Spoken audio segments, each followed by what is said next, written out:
Olá pessoal, vamos apresentar nosso trabalho sobre diabetes tipo 2, distúrbios metabólicos. Componentes do grupo: Yara Stephanie, Jardel Lima, Nandra Maev e Ilanay Cristine.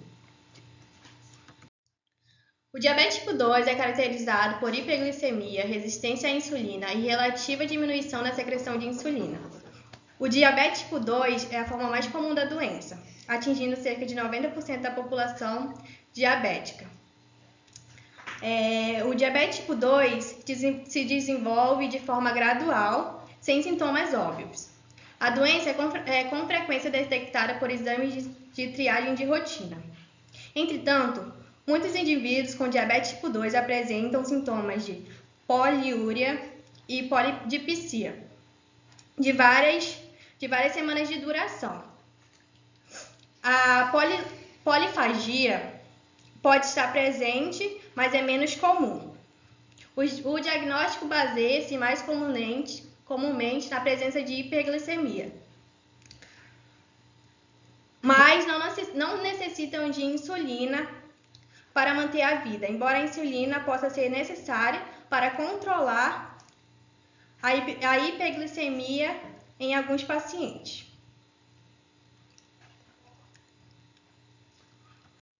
Bom, a insulina é um hormônio proteico, no caso uma proteína, e ele é produzido no pâncreas, mais especificamente nas células betas, lá nas ilhotas pancreáticas. Bom, é um conjunto de células que formam pequenas ilhas no pâncreas que ficam produzindo esse hormônio, no caso o hormônio insulina. Tem a função de regular a quantidade de açúcares, especificamente a glicose no sangue. Bom, a glicose é um tipo de açúcar, então pode ter frutose, a própria glicose e vários tipos de açúcares. E complexos até maiores, como o amido, que é um baita açúcar formado por várias glicoses, e também o próprio glicogênio. Mas o que mais importa é saber e entender que não podemos ter no nosso corpo ou na corrente sanguínea níveis muito altos de glicose, ou seja, de açúcar. Porque se caso houver muito doce, muita glicose, vai começar a subir, ficando com o sangue a gente vai ficar com o sangue muito repleto dessa molécula. Bom, mas o que então o nosso corpo faz nesses casos? Ele pega essa glicose e diminui no corpo. Agora, se caso a gente não captura essa glicose que está livre no nosso sangue e coloca em outro lugar do nosso corpo, pode dar algum problema como a diabetes. O processo de regular a quantidade de glicose no sangue acontece quando a insulina ela se liga a receptores que estão nas células, como as células do fígado, as células musculares, e faz a captação. Bom, ela permite a captação dessas células da glicose, ou seja, a glicose ela entra nas células devido à insulina.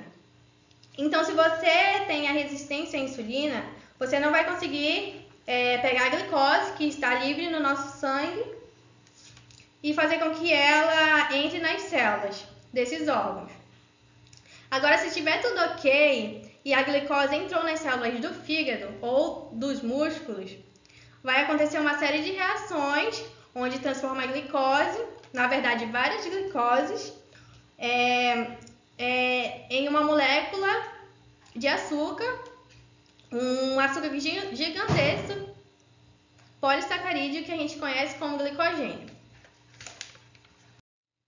Causas da diabetes tipo 2. A influência genética é mais forte e, praticamente em todos os casos envolvendo gêmeos monozigóticos, a doença se desenvolve em ambos os indivíduos.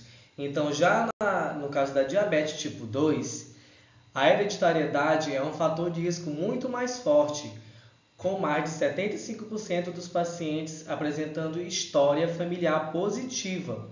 Então, há menos 50 genes que podem aumentar ou diminuir o risco de desenvolver a ADM2, que é a diabetes tipo 2, ou seja, herança poligênica.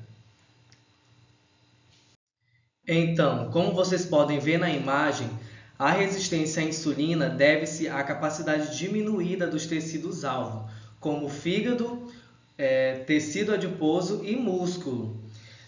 de responderem adequadamente às contrações circulantes normais de insulina. Por exemplo, a resistência à insulina é caracterizada por produção descontrolada de glicose hepática e por captação diminuída de glicose pelo músculo e pelo tecido adiposo. Por isso, a obesidade é a causa mais comum da resistência à insulina. A maioria das pessoas obesas e resistentes à insulina não se torna diabética, na ausência de um defeito na função das células beta.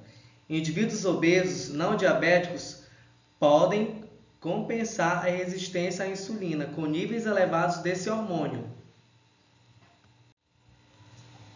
Por isso, a diabetes tipo 2 se desenvolve em indivíduos resistentes à insulina que também apresentam diminuição na função das células betas. Em geral, a resistência à insulina e o risco de subsequente de desenvolvimento do tipo 2 são observados em idosos e em indivíduos obesos, fisicamente inativos, ou nos 3 a 5% de gestantes que desenvolvem diabetes gestacional. Então, como vocês podem ver nessa imagem, a resistência à insulina aumenta com o ganho de peso e diminui com a perda de peso. Isso sugere que o acúmulo de lipídios é importante no desenvolvimento da resistência à insulina. Como você pode ver aí na parte 1, a glicemia aumenta após a refeição. Isso acaba dando uma sobrecarga nas glicoses que estão ali, Então, aí como vocês podem ver na parte 2, a função da célula beta pancreática decaiu, resultando em deficiência de insulina. Então, a capacidade das células beta do pâncreas é inicialmente mantida, resultando em níveis de insulina que variam desde acima até embaixo do normal.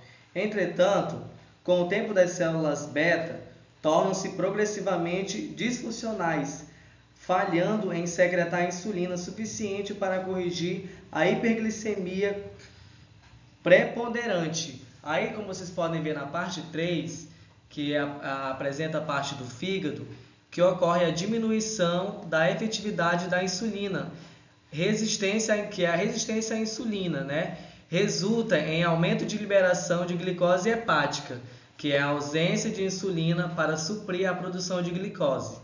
E em seguida vai a função do músculo esquelético, que é a resistente à insulina lá nesse músculo, que é a captação de glicose também é diminuída, tornando propício a pessoa adquirir o diabetes tipo 2. Agora eu vou apresentar alguns sintomas da diabetes. Esses sintomas, eles geralmente ocorrem em pessoas com mais de 40 anos, principalmente naquelas com excesso de peso, mas cada vez mais estamos vendo em crianças e adolescentes. E um dos primeiros sintomas é a micção frequente. A micção frequente, ela indica que o açúcar no sangue é alto o suficiente para começar a ser excretado na urina.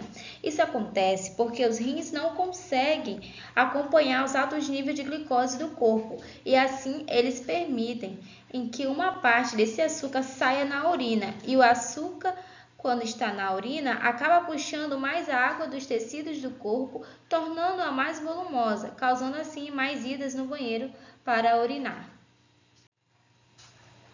Outro sintoma é a fome em excesso. A resistência à insulina faz com que as células do corpo não consigam absorver a glicose no sangue. Isso faz com que o cérebro entenda que o corpo precisa de mais comida. O aumento da sede, sem motivo aparente, normalmente é um dos primeiros sintomas da diabetes a ser percebido. Isso ocorre justamente com a micção mais frequente como resposta do corpo para evitar a desidratação. A visão embaçada costuma acontecer no início do desenvolvimento, quando ela ainda não está sob controle. Geralmente é temporária.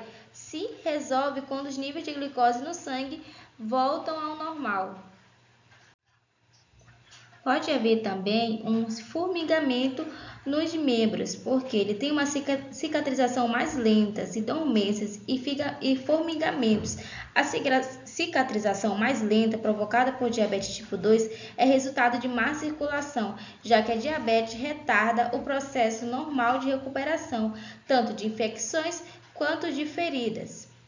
Além disso, a circulação prejudicada pode dar origem a dormências e formigamentos, que normalmente são mais comuns de ocorrer nas mãos, braços, pernas e pés, o que inclusive pode levar à amputação se não forem tratadas. Complicações a longo prazo da diabetes tipo 2. As complicações a longo prazo podem acontecer quando a doença não é tratada corretamente devido aos constantes níveis de glicose no sangue. Os danos que podem ocorrer são danos nos nervos, chamado de neuropatia, doenças do coração e dos vasos sanguíneos, pressão alta, danos oculares e até a cegueira e doenças renal. Diante de alguns sintomas, os médicos podem solicitar a realização de exames para chegar a um diagnóstico preciso. Alguns deles são a hemoglobina aplicada, que é um teste que identifica as mudanças na hemoglobina causada pelos níveis de açúcar constantemente elevados. O teste oral de tolerância à glicose. Esse exame verifica a glicose no sangue antes e 2 horas depois de uma bebida muito doce, para analisar como o corpo controla os níveis de açúcar. De acordo com a Sociedade Brasileira de Diabetes, o tratamento de diabetes tipo 2 envolve o uso de medicamentos e mudança no estilo de vida, com o objetivo de controlar os níveis de glicose. Podem, à primeira vista, parecer algo muito simples, mas não subestime a importância das orientações a seguir. O monitoramento frequente da glicose no sangue para evitar tanto a hiperglicemia quanto a hipoglicemia. Estes aparelhos têm diversas vantagens, como poder alertar o paciente sobre a ocorrência de episódios de hiper ou hipoglicemia, para a qual ele possa fazer o controle adequado e evitar maiores consequências. Manter uma alimentação adequada, de preferência seguindo as orientações de um nutricionista, e também ele pode praticar atividades físicas e abandonar hábitos como a ingestão de álcool e tabagismo. A conduta nutricional, ela desempenha um papel fundamental no manejo de diabetes tipo 2. Uma alimentação adequada pode ajudar a controlar os níveis de glicose no sangue, a reduzir o risco de complicações associadas à doença e a melhorar a qualidade de vida das pessoas com diabetes tipo 2. Temos aqui educação dietética, plano de alimentação personalizado, contagem de carboidrato, manejo de peso e aconselhamento nutricional contínuo. O plano de alimentação personalizado, com base nas necessidades individuais de cada paciente, o nutricionista ele ajuda a elaborar um plano de alimentação personalizado, levando em consideração preferências alimentares, restrições dietéticas e metas de saúde específica. Já a contagem de carboidrato, o nutricionista ele orienta sobre a contagem de carboidratos e o sistema de troca de carboidratos, ajudando o paciente a entender como os carboidratos afetam a glicemia e como calcular as doses de insulina correspondentes. Manejo de peso. O nutricionista auxilia na gestão do peso, fornecendo estratégias nutricionais para promover a perda de peso saudável ou a manutenção do peso adequado, o que é essencial para o controle de diabetes tipo 2. Bom, então aqui estão todas as referências que a gente usou para o auxílio da condição do nosso seminário. Muito obrigado pela atenção de todos.